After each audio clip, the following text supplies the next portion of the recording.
Doctor साहब,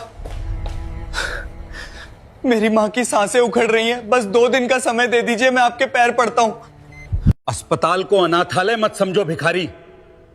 पैसे नहीं तो इलाज नहीं, अपनी मां को घर ले जाओ। देखो गरीब लड़के, ये तुम्हारी मां को बचाने का आखिरी सौदा है।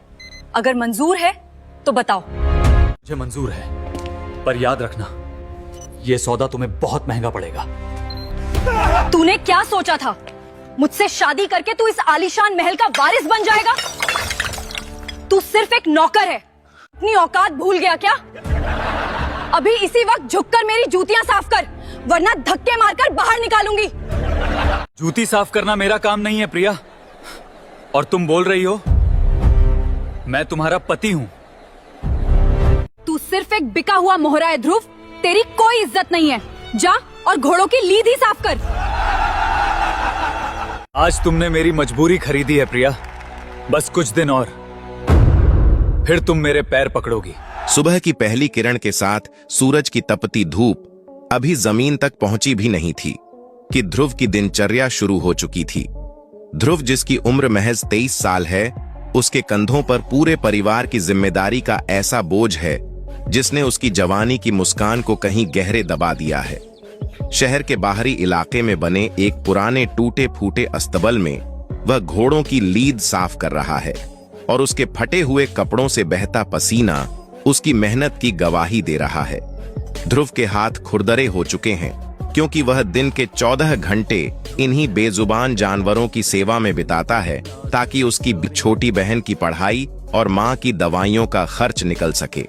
वह जब भी किसी तेज दौड़ते घोड़े को देखता है तो उसकी अपनी आंखों में भी एक चमक आ जाती है, जैसे वह खुद उन हवाओं से बातें करना चाहता हो। लेकिन हकीकत की दीवारें बहुत ऊंची हैं और ध्रुव को पता है कि उसके जैसे गरीब लड़के के लिए सपने देखना एक गुनाह से कम नहीं है। अस्तबल का मालिक उस पर हमेशा चिल्लाता रहता है और छोटी छोटी गलतियों पर उसकी पगार काट लेने की धमकी देता है। ध्रुव चुपचाप सब सह लेता है क्योंकि उसे पता है कि अगर आज उसने जबान खोली तो कल उसके घर का चूल्हा नहीं जलेगा। उसके पास रहने के लिए एक छोटी सी कोठरी थी जहां छत से पानी टपकता है और रात को ठंडी हवाएं उसे सोने नहीं देती। वह हर रोज सुबह उठकर खुदा से बस यही दुआ मांगता है कि काश एक दिन ऐसा आए जब उसे अपनी बहन और मां को तंगहाली में न देखना पड़े। इसी बीच एक दिन शहर की मशहूर बिजनेस टाइकून प्रिया की एंट्री होती है, जो अपनी करोड़ों की विरासत को बचाने के लिए किसी भी हद तक जाने को तैयार है। प्रिया दिखने में जितनी खूबसूरत है, दिल से उतनी ही ठंडी और अहंकारी है, जिसे लगता है कि पैसे से हर चीज खरीदी जा सकती है। प्रिया की कंपनी एक ऐसे कानूनी संकट में फंसी हुई है जहां एक वसीयत की शर्त के मुताबिक उसे तुरंत शादी करनी जरूरी है, वरना उसकी पूरी कंपनी और सभी शेयर्स उसके दुश्मनों के हाथ चला जाएगा। प्रिया का बॉयफ्रेंड हर्ष मल्होत्रा एक शातिर और मतलबी इंसान है जो सिर्फ प्रिया की दौलत से प्यार करता है और वह इस कानूनी झंझट से बचने के लिए प्रिया को एक गरीब मोहरा ढूंढने की सलाह देता है। एक दिन जब प्रिया अपनी कंपनी से लौट रही थी, तभी प्रिया की नजर उस अस्तबल पर पड़ती है जहां ध्रुव काम करता है और वह ध्रुव की मजबूरी को अपनी ताकत बनाने का फैसला करती है। वह ध्रुव के पास जाकर सीधे शब्दों में एक सौदा पेश करती है कि उसे कुछ महीनों के लिए उसका पति बनने का नाटक करना होगा, जिसके बदले उसे इतनी रकम मिलेगी कि उसकी पुश्तों की गरीबी मिट जाएगी। ध्रुव पहले तो दंग रह जाता है और उसे अपनी खुददारी पर चोट महसूस होती है, लेकिन तभी उसे अस्पताल से फोन आता है कि उसकी मां की हालत बिगड़ गई है और ऑपरेशन के लिए लाखों रुपयों की तुरंत जरूरत है। ध्रुव की आंखों में आंसू आ जाते हैं और वह भारी मन से प्रिया के उस कागजी समझौते पर दस्तखत कर देता है जिसे वह अपनी बर्बादी की इबारत समझ रहा था।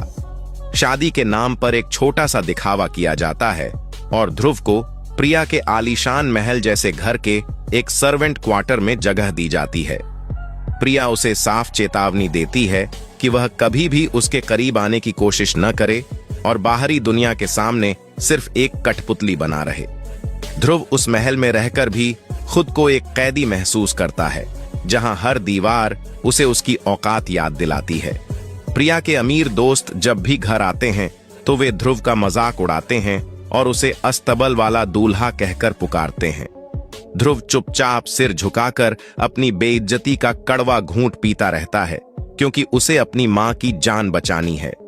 हर्ष अक्सर उस घर में आता है और प्रिया के सामने ही ध्रुव को जलील करता है, पर प्रिया कभी ध्रुव का पक्ष नहीं लेती, बल्कि वह खुद भी ध्रुव को एक मामूली नौकर से बढ़कर कुछ नहीं समझती। ध्रुव रात के अंधेरे में अक्सर रोता है और सोचता है कि क्या गरीबी वाकई इतना बड़ा पाप है कि इंसान की गरिमा का कोई मूल्य ही न रहे।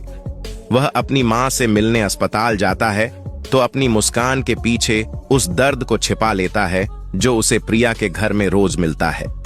एक दिन प्रिया के घर में एक बहुत बड़ी बिजनेस पार्टी होती है, जहां शहर के नामी लोग आए होते हैं, और प्रिया ध्रुव को वेटर के कपड़े पहनाकर मेहमानों को ड्रिंक्स सर्व करने का हुक्म देती है।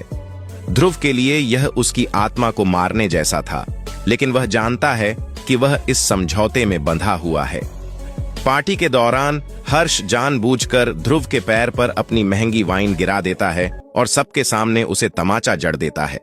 पूरी महफिल में सन्नाटा छा जाता है और ध्रुव की मुट्ठियां भींच जाती हैं, पर वह कुछ नहीं कहता।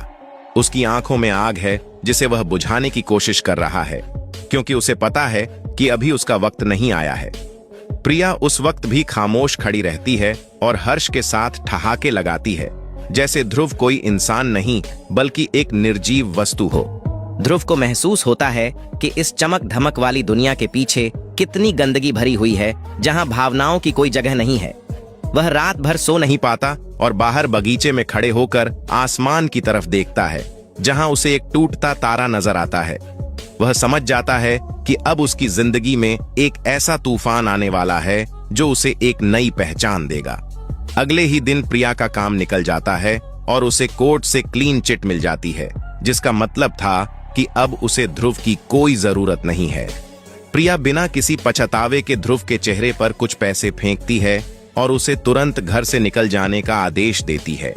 ध्रुव अपनी फटी हुई पोटली उठाकर बिना एक शब्द बोले उस घर की दहलीज पार करता है, पर जाते जाते वह प्रिया की आंखों में एक बार जरूर देखता है। उस नजर में नफरत नहीं थी, बल्कि एक ऐसी चुनौती थी जिसे प्रिया उस वक्त समझ नहीं पाई। ध्रुव फिर से उसी सड़क पर खड़ा था जहां से उसने शुरुआत की थी, पर अब उसके पास खोने के लिए कुछ नहीं था और पाने के लिए पूरा जहान था। वह बारिश में भीगता हुआ पैदल ही चल पड़ता है और तभी दूर से उसे एक तेज रफ्तार दौड़ते घोड़े की टापों की आवाज सुनाई देती है, लेकिन उसके पास उसको देखना का भी मन नहीं था। और फिर वह चलते चलते शहर के उस पुराने रेस कोर्स के पास पहुंचता है, जहां उसकी मुलाकात एक बूढ़े आदमी यशवर्धन मेहता से होने वाली है। यशवर्धन दूर से उस लड़के को देख रहे थे, जिसकी चाल में एक अजीब सा ठहराव और आंखों में जीतने की भूख थी। ध्रुव के कदमों की आहट अब भारी होने लगी थी, क्योंकि उसे एहसास हो गया था कि अब उसे घुटने टेक कर नहीं बल्कि सर उठाकर जीना है। उसकी मंजिल अभी दूर थी, पर उसने पहला कदम बढ़ा दिया था। ध्रुव के फटे हुए कपड़ों से अब भी पसीना बह रहा था, पर अब उस पसीने में हार की गंध नहीं बल्कि जीत का संकल्प था। अचानक बिजली कड़कती है और ध्रुव के सामने एक काला घोड़ा आकर रुकता है, जो बेकाबू हो चुका था। जहां सब लोग डरकर भाग रहे थे, वहीं ध्रुव निडर होकर उस घोड़े की ओर बढ़ता है। बिजली की उस कड़कड़ाहट के बीच वह काला घोड़ा काल की तरह खड़ा अपनी टापें जमीन पर पटक रहा था, जिसकी आंखों में एक अजीब सा पागलपन और दहशत थी। रेस कोर्स के बड़े बड़े धुरंधर और घुड़सवार पीछे हट चुके थे, क्योंकि उस जानवर को काबू करना मौत को दावत देने जैसा था। ध्रुव के फटे हुए कपड़ों को देखकर वहां मौजूद रईस लोग उसका मजाक उड़ाने लगे कि एक भिखारी अपनी जान गंवाने आ गया है, लेकिन ध्रुव के कदमों में जरा भी हिचकिचाहट नहीं थी। वह धीरे धीरे उस घोड़े के पास पहुंचा और एक ऐसी आवाज निकाली जो केवल वह बेजुबान ही समझ सकता था। ध्रुव ने जैसे ही उस घोड़े की गर्दन पर हाथ रखा, वह खूंखार जानवर अचानक शांत हो गया, जैसे उसे अपना पुराना साथी मिल गया हो। दूर खड़ी कार में बैठे यशवर्धन मेहता यह सब अपनी आंखों से देख रहे थे और उनकी अनुभवी पारखी नजरों ने पहचान लिया कि यह कोई साधारण लड़का नहीं है। यशवर्धन, जो कभी देश के सबसे बड़े रेस मास्टर रह चुके थे, आज गुमनामी की जिंदगी जी रहे थे और उन्हें एक ऐसे ही हीरे की तलाश थी। ध्रुव ने जब उस घोड़े की लगाम थामी तो उसे महसूस हुआ कि उसकी किस्मत अब उसे वापस उसी धूल और पसीने वाली दुनिया में ले आई है जहां से वह भागना चाहता था। प्रिया और हर्ष भी अपनी स्पोर्ट्स कार में वहां से गुजर रहे थे और उन्होंने भीड़ को देखकर गाड़ी रोकी तो देखा कि ध्रुव उसी धूल में सन्ना हुआ खड़ा है। हर्ष ने जोर से ठहाका लगाया और कहा कि देखो प्रिया, तुम्हारा एक्स पति अब घोड़ों की लीद साफ करने के लायक ही बचा है। प्रिया की आंखों में ध्रुव के लिए रत्ती भर भी दया नहीं थी। उसने अपनी खिड़की का शीशा ऊपर चढ़ाया और वहां से निकल गई जैसे ध्रुव कोई सड़क का पत्थर हो। ध्रुव के कानों में वे कड़वी बातें तीर की तरह चुभ रही थीं, पर उसने पलटकर नहीं देखा क्योंकि उसे अब अपने स्वाभिमान की लड़ाई लड़नी थी। यशवर्धन अपनी छड़ी टेकते हुए ध्रुव के पास आए और उसके कंधे पर हाथ रखकर बोले कि बेटा, इस घोड़े को शांत करना हर किसी के बस की बात नहीं है। ध्रुव ने सिर झुकाकर सम्मान दिया तो यशवर्धन ने उससे उसकी कहानी पूछी और ध्रुव की आंखों के आंसू उसकी हकीकत बयां कर गए। यशवर्धन ने ध्रुव को अपने साथ चलने का प्रस्ताव दिया और कहा कि मैं तुम्हें वह ऊंचाई दूंगा जहां से ये लोग तुम्हें चींटी की तरह नजर आएंगे। ध्रुव के लिए यह डूबते को तिनके का सहारा था और वह यशवर्धन के पुराने मगर विशाल फार्म हाउस पर पहुंच गया जहां चारों तरफ सन्नाटा था। यहां से ध्रुव की कड़ी तपस्या शुरू हुई, जहां उसे सुबह 3 बजे उठकर नंगे पैर दौड़ना पड़ता था ताकि उसके पैरों में घोड़ों जैसी ताकत आ सके। यशवर्धन उसे सिर्फ घुड़सवारी नहीं सिखा रहे थे, बल्कि उसे एक योद्धा की तरह तैयार कर रहे थे जो हारना नहीं जानता। ध्रुव के शरीर पर कोड़ों जैसे निशान पड़ जाते थे जब वह गिरता था, पर यशवर्धन का एक ही वाक्य उसे फिर खड़ा कर देता था कि गिरना कमजोरी नहीं है, बल्कि गिरकर न उठना सबसे बड़ा पाप है। महीनों बीतते गए और ध्रुव का शरीर फौलाद की तरह सख्त हो गया और उसकी नजरों में एक ऐसी चमक आ गई जो किसी को भी झुका दे। उधर शहर में प्रिया की मुश्किलें बढ़ती जा रही थीं, क्योंकि उसकी कंपनी का प्रतिद्वंद्वी हर्ष अब उसे धोखा देकर उसकी जायदाद हड़पने की साजिश रच रहा था। प्रिया को एहसास होने लगा था कि उसने जिसे अपना हमसफर चुना था वह एक आस्तीन का सांप है, पर अब वह बहुत आगे निकल चुकी थी। नेशनल हॉर्स रेसिंग चैंपियनशिप का ऐलान हुआ और पूरे देश के बड़े बड़े नाम इस रेस में शामिल होने के लिए अपनी तैयारी करने लगे। प्रिया के लिए यह रेस जीतना उसकी कंपनी की साख बचाने का आखिरी मौका था और उसने हर्ष को अपना मुख्य घुड़सवार बनाया था। ध्रुव हर रोज उस काले घोड़े के साथ अभ्यास करता था जिसका नाम उसने अंगार रखा था, क्योंकि वह आग उगलने की ताकत रखता था। यशवर्धन ने ध्रुव को एक पुराना लेकिन बहुत कीमती ब्रीफकेस दिया और कहा कि इसमें बहुत जरूरी दस्तावेज हैं, पर इन्हें सिर्फ जीत के बाद ही खोलना। ध्रुव को समझ नहीं आया, पर उसने अपने गुरु की बात को पत्थर की लकीर मान लिया। रेस की तारीख नजदीक आ रही थी और ध्रुव का जुनून 7वें आसमान पर था, क्योंकि उसे उस अपमान का बदला लेना था जो प्रिया के घर में हुआ था। एक दिन अभ्यास के दौरान ध्रुव की मुलाकात उसी अस्तबल के मालिक से हुई जिसने उसे निकाला था, और वह ध्रुव को सूट बूट में देखकर पहचान ही नहीं पाया। ध्रुव ने बिना कुछ कहे उसकी तरफ देखा और उसके अंदर का खौफ बता रहा था कि वक्त का पहिया घूम चुका है। प्रिया को जब खबर मिली कि एक गुमनाम घुड़सवार अंगार नाम के घोड़े के साथ रेस में उतर रहा है, तो उसके मन में एक अजीब सी बेचैनी होने लगी।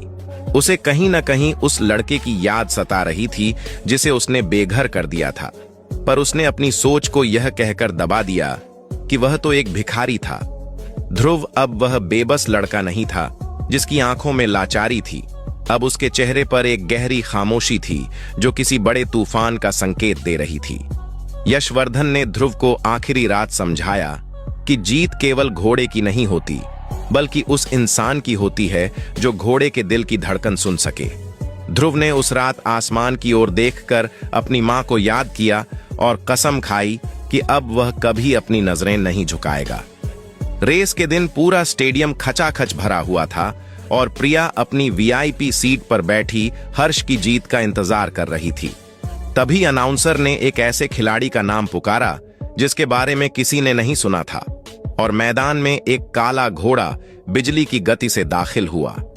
उस घोड़े पर बैठा सवार पूरी तरह ढका हुआ था और उसकी आंखों की तीखी चमक सीधे प्रिया के दिल पर जाकर लगी। प्रिया के बगल में बैठा हर्ष उसे चिढ़ाते हुए बोला कि इस नए खिलाड़ी को मैं पहले राउंड में ही धूल चटा दूंगा, तुम बस जीत का जश्न मनाओ।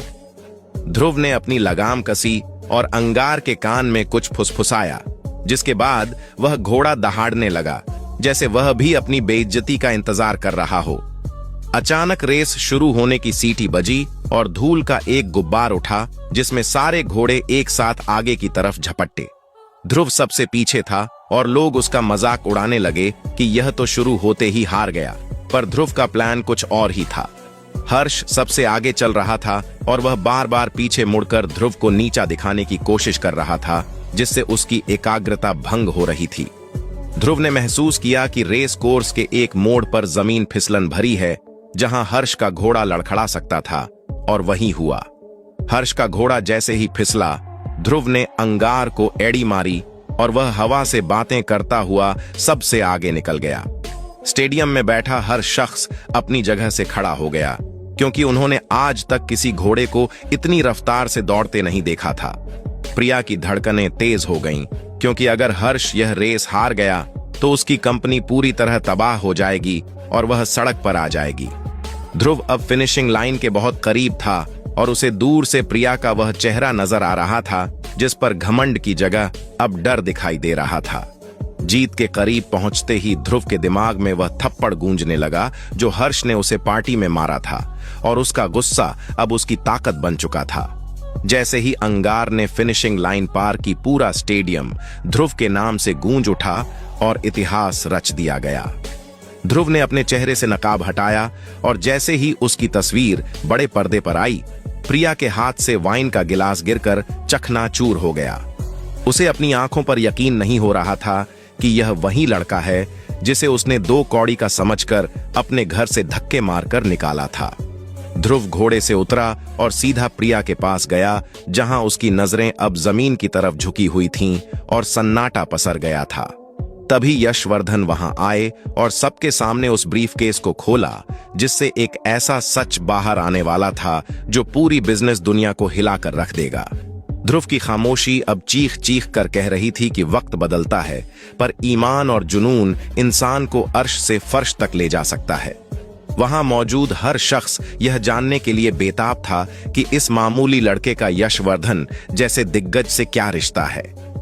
तभी यशवर्धन मेहता वहां आए और सबके सामने उस ब्रीफकेस को खोला, लेकिन उसमें से कोई दस्तावेज निकालने के बजाय उन्होंने उसे वापस बंद कर दिया और ध्रुव की आंखों में देखते हुए एक गहरी मुस्कान दी। यशवर्धन को पता था कि अभी दुश्मन को पूरी तरह से मिट्टी में मिलाने का सही वक्त नहीं आया है, क्योंकि जख्म जब तक गहरा न हो तब तक दर्द का एहसास नहीं होता। प्रिया की धड़कनें जो एक पल के लिए रुक गई थीं, वह फिर से तेज चलने लगीं और उसने राहत की सांस ली कि शायद अभी उसकी बर्बादी का सबूत सबके सामने नहीं आया है। हर्ष, जो धूल में सना हुआ अपनी हार से बौखलाया हुआ था, वह लड़खड़ाते हुए ध्रुव के पास आया और सबके सामने उसका कॉलर पकड़कर कहता है कि अबे तेरी हिम्मत कैसे हुई मेरे साथ रेस करने की। हर्ष की आंखों में खून उतरा हुआ था, क्योंकि एक मामूली घुड़सवार ने उसे पूरी दुनिया के सामने हरा दिया था और उसकी साख मिट्टी में मिल गई थी। ध्रुव ने बड़ी शांति से हर्ष का हाथ झटक दिया और उसकी आंखों में ऐसी चमक थी जिसे देखकर हर्ष एक पल के लिए पीछे हट गया, जैसे उसने किसी जिंदा शेर की आंखों में देख लिया हो। यशवर्धन ने ध्रुव के कंधे पर हाथ रखा और उसे वहां से ले जाने लगे, क्योंकि उन्हें पता था कि अभी ध्रुव को एक और बड़ी परीक्षा से गुजरना है। ध्रुव जब वापस अपने पुराने अस्तबल की तरफ मुड़ा तो उसे अस्पताल से एक डॉक्टर का फोन आया, जिसने उसे बताया कि उसकी मां की हालत फिर से नाजुक हो गई है। वह पैसा जो प्रिया ने उसे शादी के वक्त दिया था, वह सब ऑपरेशन और दवाइयों में पानी की तरह बह चुका था और अब उसे अपनी मां की जान बचाने के लिए एक और बड़ी रकम की जरूरत थी। ध्रुव को महसूस हुआ कि जीत के बाद भी गरीबी का साया उसका पीछा नहीं छोड़ रहा है और उसे अभी बहुत लंबी लड़ाई लड़नी है। प्रिया ने जब सुना कि ध्रुव की मां अस्पताल में है तो उसके मन में एक शैतानी विचार आया और उसने हर्ष के साथ मिलकर ध्रुव को नीचा दिखाने की एक नई योजना बनाई। प्रिया को लगता था कि वह ध्रुव की मजबूरी को खरीद सकती है, इसलिए उसने ध्रुव को अपने ऑफिस बुलाया, जहां कभी वह उसे नौकरों की तरह रखता था। ध्रुव जब प्रिया के केबिन में दाखिल हुआ तो वहां हर्ष भी बैठा हुआ था, जो ध्रुव को देखते ही जोर जोर से हंसने लगा और उसके सामने नोटों की गड्डियां फेंक दी। हर्ष ने शर्त रखी कि अगर ध्रुव उसकी जूतियां साफ करे और मीडिया के सामने यह कहे कि उसने रेस में बेईमानी की थी, तो वह उसकी मां के इलाज का पूरा खर्च उठा लेगा। ध्रुव के स्वाभिमान को एक बार फिर से कुचला जा रहा था और उसे अपनी मां की जिंदगी और अपनी इज्जत के बीच किसी एक को चुनना था। प्रिया खामोशी से यह सब देख रही थी और उसे लग रहा था कि ध्रुव फिर से उसके कदमों में गिर जाएगा, क्योंकि पैसा ही दुनिया की सबसे बड़ी ताकत है। ध्रुव ने उन नोटों की तरफ देखा और फिर प्रिया की आंखों में झांका, जहां उसे सिर्फ अहंकार और नफरत दिखाई दी, जो उसे अंदर तक झकझोर गई। ध्रुव ने एक भी पैसा नहीं उठाया और बिना कुछ बोले वहां से मुड़ गया, क्योंकि उसे अब खुद पर और अपने गुरु यशवर्धन पर पूरा भरोसा था। यशवर्धन ने ध्रुव की यह हालत देखी तो उन्होंने उसे एक पुरानी तिजोरी की चाबी दी और कहा कि असली दौलत कागज के टुकड़ों में नहीं, बल्कि उस हुनर में है जिसे कोई छीन नहीं सकता।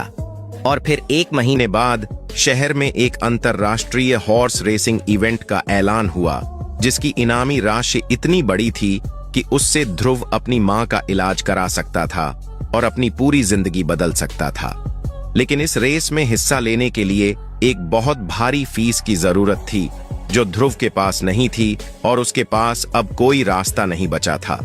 प्रिया ने उस रेस के सारे स्पॉन्सर्स को खरीद लिया था, ताकि ध्रुव को उस मैदान में उतरने का मौका ही न मिले और वह अपनी हार का बदला ले सके। ध्रुव ने हार नहीं मानी और उसने दिन रात एक करके उन घोड़ों को तैयार करना शुरू किया, जिन्हें दुनिया ने बेकार समझकर छोड़ दिया था। तभी एक रात ध्रुव के घर में कुछ गुंडे घुस आए और उन्होंने उस काले घोड़े अंगार को नुकसान पहुंचाने की कोशिश की, ताकि ध्रुव रेस से बाहर हो जाए। ध्रुव ने अकेले ही उन सब का मुकाबला किया और अपनी जान पर खेलकर अपने वफादार घोड़े की जान बचाई, पर इस संघर्ष में वह खुद बुरी तरह घायल हो गया। उसके हाथ में गहरी चोट आई थी, जिससे लगाम थामना नामुमकिन लग रहा था, पर ध्रुव के अंदर की आग ठंडी नहीं हुई थी। अस्पताल में उसकी मां होश में आई तो उन्होंने आंखें खोलते हुए सिर्फ इतना कहा कि बेटा, कभी सच का साथ मत छोड़ना, चाहे कितनी भी बड़ी मुश्किल क्यों ना आए। ध्रुव की आंखों में आंसू आ गए और उसने फैसला किया कि वह इस अंतरराष्ट्रीय रेस में हर हाल में उतरेगा, चाहे उसे अपनी जान ही क्यों ना देनी पड़े। प्रिया और हर्ष को लगा कि ध्रुव अब टूट चुका होगा और वह कभी वापस नहीं आएगा, पर वे नहीं जानते थे कि जख्मी शेर और भी खतरनाक हो जाता है। रेस के पंजीकरण का आखिरी दिन था और ध्रुव लहूलुहान हालत में वहां पहुंचा, जहां प्रिया उसे देखकर हैरान रह गई कि इसमें इतनी हिम्मत कहां से आई। ध्रुव ने अपनी मां के गहने गिरवी रखकर रेस की फीस भरी थी, जो उसकी आखिरी उम्मीद थी, और उसका सब कुछ दांव पर लगा हुआ था। यशवर्धन दूर से यह सब देख रहे थे। हर्ष ने रेस के आयोजकों के साथ मिलकर एक ऐसी साजिश रची थी, जिससे ध्रुव का घोड़ा रेस के दौरान गिर जाए और उसकी मौत हो जाए। ध्रुव को इस खतरे का अंदाजा था, पर उसकी रगों में अब डर के बजाय सिर्फ प्रतिशोध और अपनी मां के लिए प्यार दौड़ रहा था।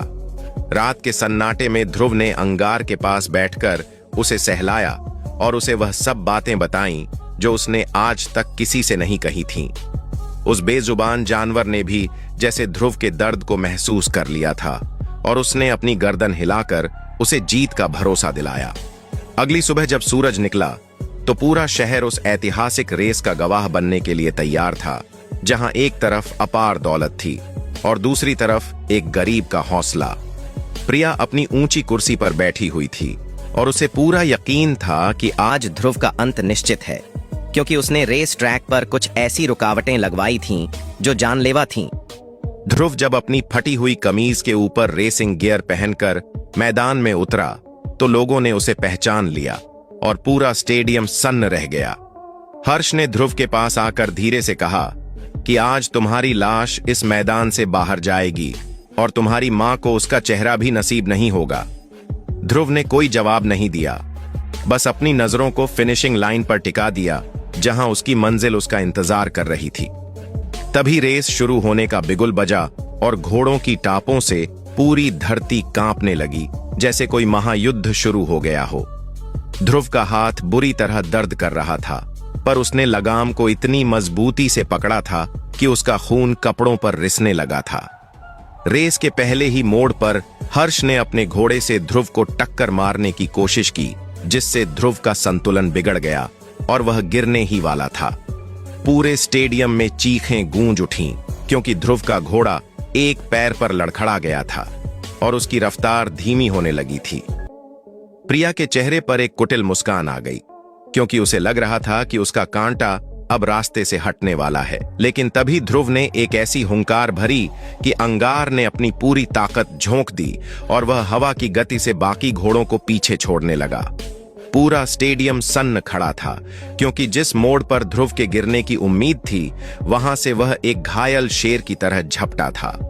हर्ष ने जब देखा कि ध्रुव उसके करीब आ रहा है, तो उसने अपनी चालाकी का आखिरी पत्ता फेंका और अपने घोड़े को ध्रुव के रास्ते में अड़ाने की कोशिश की, ताकि टक्कर हो जाए। ध्रुव के हाथ से खून बहकर लगाम को लाल कर चुका था और हर झटके के साथ उसकी हड्डियों में असहनीय दर्द हो रहा था, पर उसकी नजरों के सामने अपनी मां का चेहरा और प्रिया का वह अहंकार था, जिसे तोड़ना अब उसकी जिंदगी का मकसद बन चुका था। रेस के अंतिम ट्रैक पर पहुंचते ही अचानक ध्रुव के घोड़े अंगार के पैर के नीचे वह नुकीली चीज आई, जिसे हर्ष के आदमियों ने बिछाया था, और घोड़ा जोर से हिनहिनाया। ध्रुव का संतुलन पूरी तरह बिगड़ गया और वह घोड़े की गर्दन पर झुक गया, जिससे दर्शकों को लगा कि अब ध्रुव का अंत निश्चित है।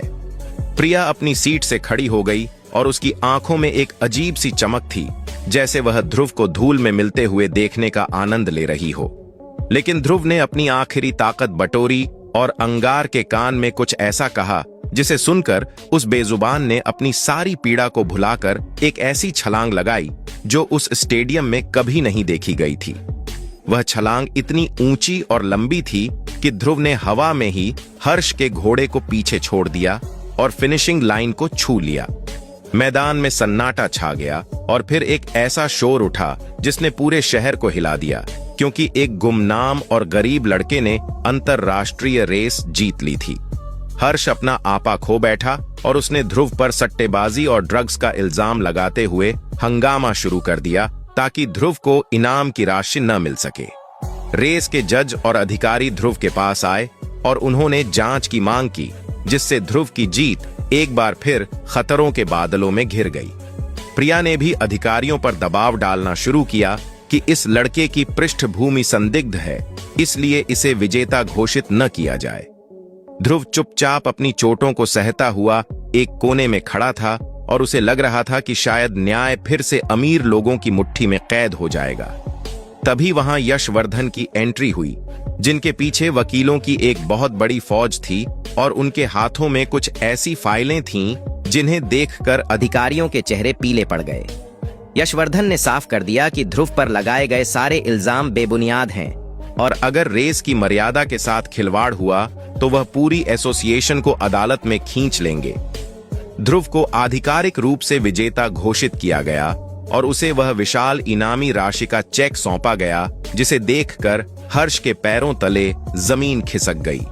ध्रुव ने वह चेक सीधा अपनी मां के अस्पताल के खर्चे के लिए भेजा और वहां से बिना किसी जश्न के चुपचाप निकल गया, क्योंकि उसका असली काम अभी बाकी था।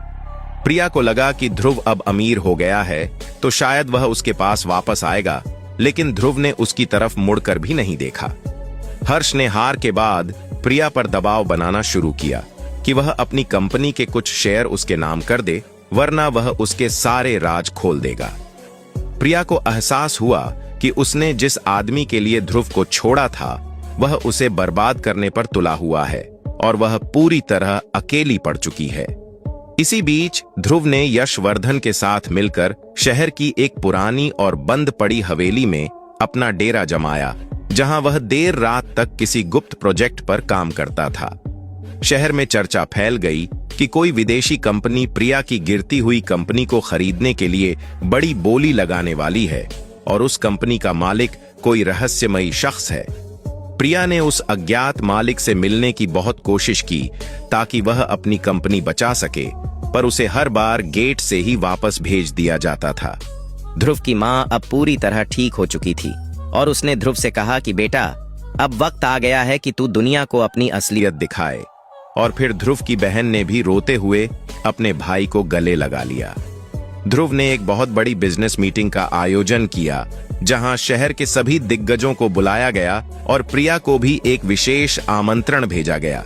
प्रिया को उम्मीद थी कि यहां उसे वह निवेशक मिल जाएगा जो उसकी डूबती नैया को पार लगा सके, और वह सज धज कर उस महफिल में पहुंची। हर्ष भी वहां पहुंचा था क्योंकि उसे लगा कि शायद उसे भी कोई बड़ा कॉन्ट्रैक्ट मिल जाए और वह अपनी साख वापस बना सके। पार्टी के बीच में अचानक लाइटें बंद हुईं और एक बड़ी स्क्रीन पर ध्रुव के बचपन से लेकर अब तक के संघर्ष की कुछ झलकियां दिखाई देने लगीं। लोग हैरान थे कि एक मामूली घुड़सवार की कहानी यहां क्यों दिखाई जा रही है, और तभी स्टेज पर एक जवान लड़का सूट बूट में दाखिल हुआ।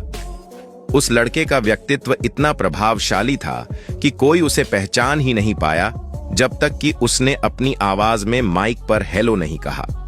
ध्रुव की आवाज सुनते ही प्रिया के हाथ से उसका पर्स गिर गया और उसे अपनी आंखों पर यकीन नहीं हुआ कि यह वही ध्रुव है। लेकिन असली धमाका तो तब हुआ जब यशवर्धन ने स्टेज पर आकर घोषणा की कि ध्रुव कोई साधारण लड़का नहीं बल्कि उस साम्राज्य का वारिस है जिसे लोग सालों से ढूंढ रहे थे। ध्रुव ने अपनी जेब से एक मुहर निकाली जो दुनिया की सबसे बड़ी रेसिंग और इन्वेस्टमेंट कंपनी की पहचान थी, और उसे मेज पर पटक दिया। प्रिया की सांसें जैसे अटक गई थीं, क्योंकि उसे समझ आ गया था कि जिस निवेशक की वह तलाश कर रही थी वह कोई और नहीं बल्कि वही ध्रुव था जिसे उसने घर से निकाला था। ध्रुव ने हर्ष की तरफ देखते हुए कहा कि तुमने कहा था कि मेरी लाश इस मैदान से बाहर जाएगी, पर देखो, आज मैं तुम्हारी पूरी हस्ती खरीदने की ताकत रखता हूं। पूरी महफिल में कानाफूसी शुरू हो गई कि एक गरीब दिखने वाला लड़का इतना बड़ा खिलाड़ी कैसे निकला और इसके पीछे क्या राज छिपा है। ध्रुव ने अभी तक अपनी पूरी सच्चाई जाहिर नहीं की थी, क्योंकि वह चाहता था कि प्रिया खुद उसके सामने गिड़गिड़ाए और उसे अपनी गलती का एहसास हो। तभी दरवाजे पर पुलिस की दस्तक हुई और हर्ष के चेहरे का रंग उड़ गया, क्योंकि ध्रुव ने उसके पिछले सारे काले कारनामों के सबूत पहले ही तैयार कर लिए थे। हर्ष ने भागने की कोशिश की, लेकिन पुलिस की पकड़ उससे कहीं ज्यादा मजबूत थी और उसे हथकड़ी पहनाकर सबके सामने घसीटते हुए ले जाया गया। प्रिया यह सब देख रही थी और उसका शरीर कांप रहा था, क्योंकि वह जानती थी कि हर्ष के साथ साथ उसकी कंपनी के भी कई राज अब खुलने वाले थे। हर्ष ने भागने की कोशिश की, लेकिन पुलिस की पकड़ उससे कहीं ज्यादा मजबूत थी और उसे हथकड़ी पहनाकर सबके सामने घसीटते हुए ले जाया गया। प्रिया यह सब देख रही थी और उसका शरीर कांप रहा था, क्योंकि वह जानती थी कि हर्ष के साथ साथ उसकी कंपनी के भी कई राज अब खुलने वाले थे। ध्रुव अपनी शांत और गंभीर नजरों से प्रिया को देख रहा था, जिसमें न तो नफरत थी और न ही कोई पुरानी तड़प। प्रिया लड़खड़ाते हुए ध्रुव के पास आई और उसकी आंखों में आंसू थे, पर ध्रुव ने अपना चेहरा फेर लिया, जैसे वह उस चेहरे को अब पहचानता ही न हो। यशवर्धन ने आगे बढ़कर उस रहस्यमयी ब्रीफकेस को फिर से खोला और उसमें से वे दस्तावेज निकाले जिन्होंने पूरी महफिल की बोलती बंद कर दी। इन कागजों के अनुसार ध्रुव कोई साधारण गरीब लड़का नहीं था, बल्कि वह दुनिया की सबसे बड़ी horse racing company imperial horse corporation का इकलौता वारिस था। ध्रुव के पिता ने बरसों पहले यशवर्धन के साथ मिलकर यह साम्राज्य खड़ा किया था, लेकिन एक हादसे में उनकी मौत के बाद ध्रुव की मां उसे लेकर दूर चली गई थी, ताकि वह इस जहरीली दुनिया से बच सके। ध्रुव को अपनी इस विरासत का पता तब चला जब वह यशवर्धन से मिला और उसने तय किया कि वह पहले एक जमीनी इंसान बनकर अपनी काबिलियत साबित करेगा। प्रिया के पैरों तले जमीन खिसक गई, क्योंकि जिस कंपनी को बचाने के लिए उसने ध्रुव को धोखा दिया था, उसे खरीदने वाला असल में ध्रुव ही था।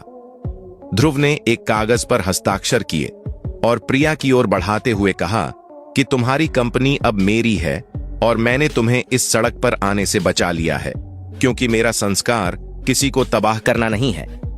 प्रिया की आंखों में पछतावे के गहरे बादल छा गए और वह ध्रुव के सामने हाथ जोड़कर अपनी गलती की माफी मांगने लगी। पर ध्रुव ने उससे सिर्फ इतना कहा कि इज्जत कमाई जाती है, खरीदी नहीं जाती। ध्रुव ने अपनी माँ और बहन को उस आलीशान महल जैसी हवेली में शिफ्ट किया जहां कभी उसके पिता का सपना बसता था। उसकी माँ अब पूरी तरह स्वस्थ हो चुकी थी और उनके चेहरे पर अपने बेटे की कामयाबी देखकर एक अलग ही सुकून और गौरव था। ध्रुव ने अपनी छोटी बहन का दाखिला देश के सबसे महंगे और बेहतरीन इंटरनेशनल स्कूल में करवाया ताकि उसे कभी उन अभावों का सामना न करना पड़े जो ध्रुव ने झेले थे। शहर के रेस कोर्स में अब ध्रुव का नाम बड़े सम्मान से लिया जाता था और वह हजारों गरीब युवाओं के लिए एक मिसाल बन चुका था। यशवर्धन उसके साथ एक मार्गदर्शक के रूप में हमेशा खड़े रहे और ध्रुव ने अपनी दौलत का एक बड़ा हिस्सा उन गरीब घुड़सवारों के लिए दान कर दिया जिनके पास हुनर तो था पर साधन नहीं थे।